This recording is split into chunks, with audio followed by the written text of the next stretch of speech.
নিৰ্বাচন এতিয়া তুংগত পশ্চিমবংগৰ নিৰ্বাচনে এতিয়া জ্বৰত আক্ৰান্ত হৈছে পশ্চিমবংগৰ জনতা এইবাৰ কিন্তু নিৰ্বাচন পৃথক আমি অসম লাইভ 24 আহি ইয়াত গ্ৰাউণ্ডত আমি যি দেখিছো তথ্য দেখিলো ইয়াৰ পৰা আমি অনুভৱ কৰিব পাৰিছো যে যি দেখি আছো হেয়া বেলেগ আৰু প্ৰকৃত সত্য বেলেগ আৰু এই বিশেষ সকলোখিনি জানিবলৈ যে এইবাৰ নিৰ্বাচন কি কোনফালে গৈছে বতা ভাৰতীয় জনতা পাৰ্টি নে তৃণমূল কংগ্ৰেছ কোন কাৰ আচলতে ওজন বৃদ্ধি হৈছে এইটো লাচালনিত এই কথা জানিবলৈ মোৰ লগত আছে পাৰ্থ মুখোপাধ্যায় জ্যেষ্ঠ সাংবাদিক এগৰাকী আৰু বিশ্লেষক पार्थो सर पहले तो स्वागत असम लाइव 24 में।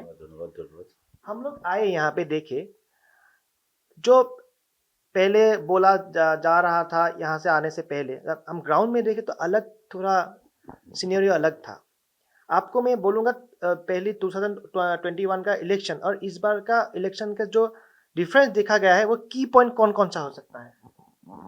অনেকটাই আছে পার্থক্য কারণ 2021-এ যদি আপনি দেখেন তখন মমতা ব্যানার্জি জনপ্রিয়তা তুঙ্গে ছিলেন এবার তাকে সামলাতে হচ্ছে দুর্নীতির অভিযোগ যেটা আগে কখনো হয়নি উন্নয়নের নাম আগে উনি বলতেন উন্নয়ন রাস্তায় দাঁড়িয়ে আছে আজকে ওনাকে শুনতে হচ্ছে উন্নয়ন নামে যেটা হচ্ছে সেটা আদপেই উন্নয়ন নয় বড় বড় বাড়ি আছে কিন্তু ইনফ্রাস্ট্রাকচার নেই হাসপাতালে ডাক্তার নেই কোনো সাপোর্ট স্টাফ নেই এমার্জেন্সি নেই এই কথাগুলো আমাকে শুনতে হচ্ছে উনি বলছেন কিলোমিটার পর কিলোমিটার রাস্তা করে দিয়েছে কিন্তু দেখা যাচ্ছে রাস্তাগুলোর অস্তিত্ব কোথাও নেই ফলে উনি যে কথা আগে বলতেন যে ওনার যে কথা উনি বলতেন তার সততা 5 বছর আগেও মমতা বন্দ্যোপাধ্যায় এবং তার পরিবারের সততা নিয়ে কেউ কোনো প্রশ্ন তুলতে পারতো না কিন্তু সোশ্যাল মিডিয়ায় কল্যাণে সবাই জানে মমতা ব্যানার্জি যেখানে থাকেন সে হরিশ চ্যাটার্জি স্ট্রিটের আশপাশে কতগুলো বাড়ি দখল হয়ে গেছে সবগুলোই ওই ব্যানার্জি পরিবারের নামে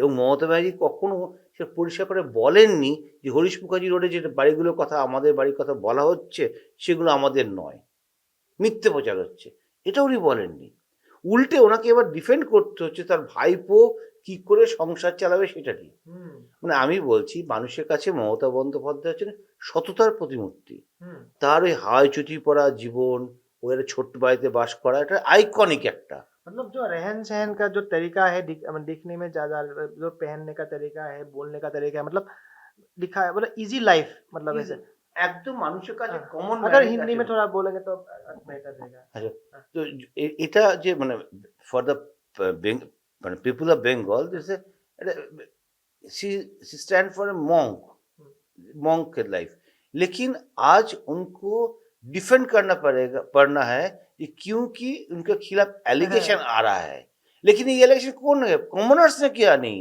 पॉलिटिकल पार्टी भाजपा ने किया है माकपा ने किया है लेकिन उनको स्टेज के ऊपर इलेक्शन कैंपेन के जरिए उनको बोलना पड़ रहा है मतलब बीजेपी का जो टेक्निक था वो काम कर रहा है ये तो सही है काम कर रहा है क्योंकि उनको आज ऐसे हो गया अगर लास्ट टाइम भी 21 में ममता बनर्जी जो बोल रहा है वो लोग विश्वास कर रहा था लेकिन इस टाइम विश्वास नहीं होगा नहीं क्लीन स्वीप नहीं होगा ये टीएमसी के भी मालूम है ये क्लीन स्वीप इस बार नहीं हुआ इसीलिए ममता बनर्जी फिर शुरू किया ये 290 कैंडिडेट्स जो है तृणमूल का वो सब पर वीक कैंडिडेट है मतलब है तृणमूल का एक ही कैंडिडेट है 294 सीट में वो है ममता बनर्जी मतलब इस बार इलेक्शन जो है वो भाजपा टीएमसी नहीं भाजपा वर्सेस ममता बनर्जी ऐसे हो रहा है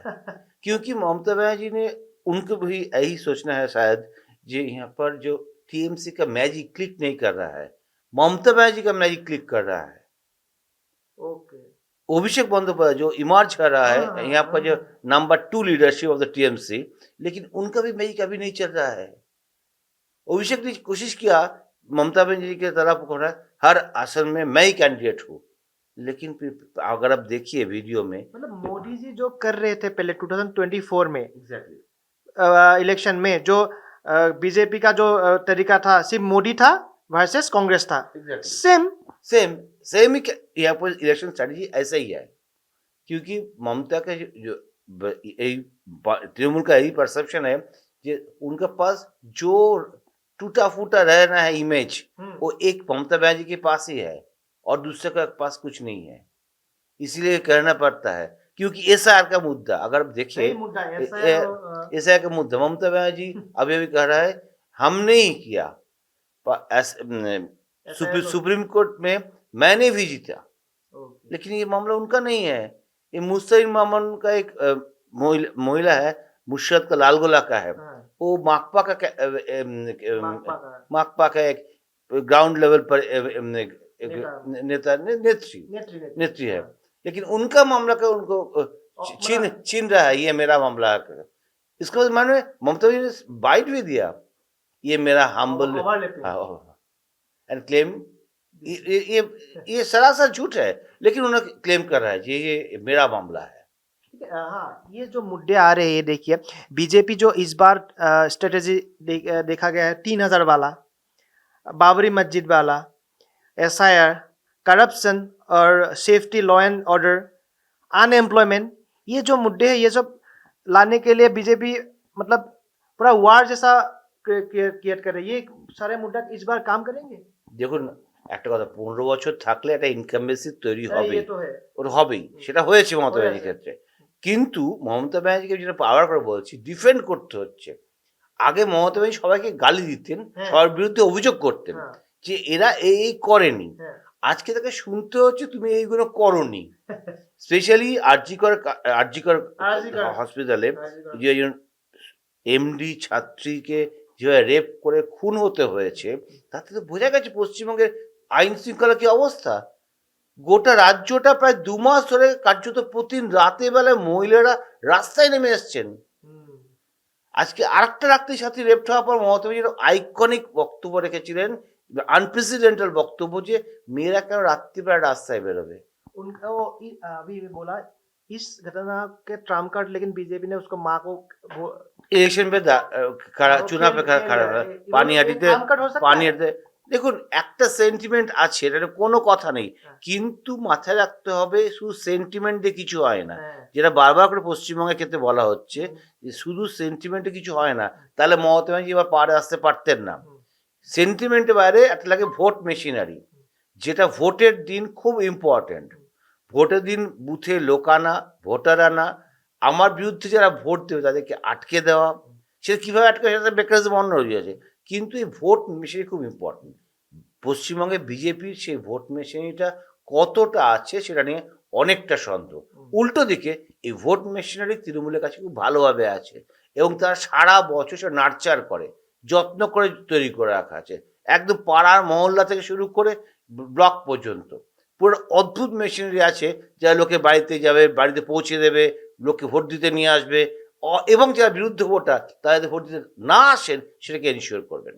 ये सब जो बीजेपी मतलब इलेक्शन के लिए स्ट्रेटेजी ले रही है इसका काउंटर अटैक टीएमसी कर रही है হ্যাঁ, काउंटर अटैक कैसे कर रही है আজই তো করেছে, আজই তো তারা ইলেকশন কমিশন সিইও যেখানকার হ্যাঁ, আছেন ও তো- মিস্টার আগরওয়াল জি, জি, এগেনস্টে, জি। তার এগেনস্টে কমপ্লেন করেছে হুম, যে বিজেপিকে আসন পাইয়ে দেওয়ার চেষ্টা করছেন মিস্টার আগরওয়াল। হুম, আর একজন সুব্রত গুপ্ত যিনি এসছেন স্পেশাল অবজারভার হিসেবে, তাকে বলা হচ্ছে তিনি বাঙালি হয়েও বাংলার বিরুদ্ধে কাজ করছেন। মানে ভাবুন, মমতা ব্যানার্জি স্টেজ থেকে বলছেন কার এগেনস্টে, রাজ্যের নির্বাচনী আধিকারিকের বিরুদ্ধে, হুম, যার কাজ শুধু অ্যাডমিনিস্ট্রেটিভ কাজ, হুম, বলছে ওকে কাজে লাগানো হচ্ছে যে যাতে কিনা পশ্চিমবঙ্গে মমতা ব্যানার্জি না আসতে পারেন। হুম, একটা আইএস এর পক্ষে কতটা সম্ভব যে এত বড় রাজ্যের একটা লোককে ইনফ্লুয়েন্স করা? হ্যাঁ, তিনি তো বক্তব্য রাখছেন না, হুম, কিন্তু উনি মনে করছেন মানুষেরা খাচ্ছে, মানুষেরা বিশ্বাস করছে।